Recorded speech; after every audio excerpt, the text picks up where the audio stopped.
Why are social security cards essentially made of paper and can't be laminated? Contrary to popular belief, it's actually not hard to replace your social security card if it's lost or damaged, provided you have other forms of ID. As far as laminating, you don't laminate your social security card for the same reason you don't laminate money. It's harder to detect fraud or tampering when it's laminated. Your social security card has security features on it that prove it's legitimate when needed. You generally don't carry it around with you. You keep it locked up in a safe or something. So it doesn't have to be laminated for protection. Your birth certificate, diploma, etc. also aren't laminated, and those are usually fine since they are not carried around with you. As for replacing it, it's actually quite easy. Social security cards are meant to go in your important file at home where you keep things like your birth certificate, marriage license, divorce decree, will, etc. You aren't supposed to carry it around with you. So there isn't a reason your SS card should be lost or stolen unless that file is stolen or destroyed. If that happens, it's very easy to get a new copy of your card. I just got remarried and got a new card. The SS office opened at 9:05 a.m. and I was out the door with my new card at 9:13 a.m.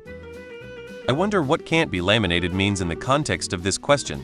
Is there a law or something that says it should not be laminated? I laminated my SS card as soon as it occurred to me to do so. Decades ago now. I can't remember the last time I was ever asked to actually show it to anyone. Maybe I'll be in trouble someday for laminating it? As an aside, my wife and I share the same SS number except for the last digit. Hers is the next in sequence. We didn't know each other or live in the same city at the time we got our SS cards. Just like your birth certificate, which is paper, they should be kept in a safe place in your residence and not on your person. I'm over a half a century old and my SS card is still attached to the paper it was mailed to my parents on. You can't laminate it, but you can put it in a protective sleeve like the kind people use for collectible cards. What happens if you break it? You get it replaced. I don't see how it being made out of a more sturdy material would prevent you from losing it anyways. They are rarely required for anything. Just keep it in a safe place and only take it out of that safe place when you need it. I didn't even have one at all until I was 25 years old. My grandparents both had metal social security cards, although apparently those were never officially issued by the Social Security Administration, so I have no idea how they got them. Also interesting to note that they are not considered legal, probably due to the lack of security features that another commenter mentioned. I got an ID sleeve and put mine in that. You're not supposed to carry it with you, so it shouldn't get that much wear and tear. America is weird and refuses to have a single piece of federal photo ID identification the way most countries have it. That piece of paper is supposed to fulfill the duties of a federal-issued photo ID of you as an American citizen, and it doesn't even have a photo. And also saying the number is dangerous in some contexts, but also sometimes you will be asked the number. It's a limbo.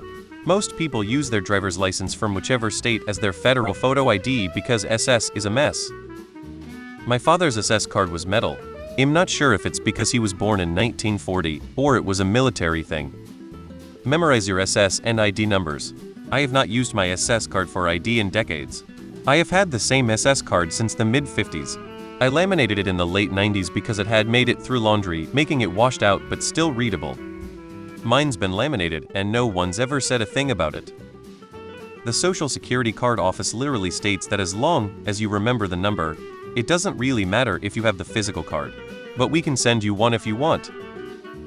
The do not laminate is more of a suggestion than anything. I have never once in my life been questioned about my laminated SSE. My army recruiter did it years ago, and I just never looked back. Never lost it either. Laminate a piece of paper and carry it around regularly where it inevitably gets flexed, and over time it will often delaminate, splitting the paper into a front and back half. Of course, if you keep it safely stored in a fire safe in the closet, this won't happen. But if you're safely storing your social security card in a fire safe with your other important documents, there's also no reason to laminate it in the first place. Paper documents safely stored and only rarely touched will last longer than a human life. Paper is perfectly sufficient for the intended use. The card also says not to carry it around with you, and keep it in a safe and secure location. Because they are not meant to be ID cards. They are meant to be put in a lockbox and taken out when you retire. This is what happens when your government refuses to create a national ID, but still wants to pretend it's a developed country.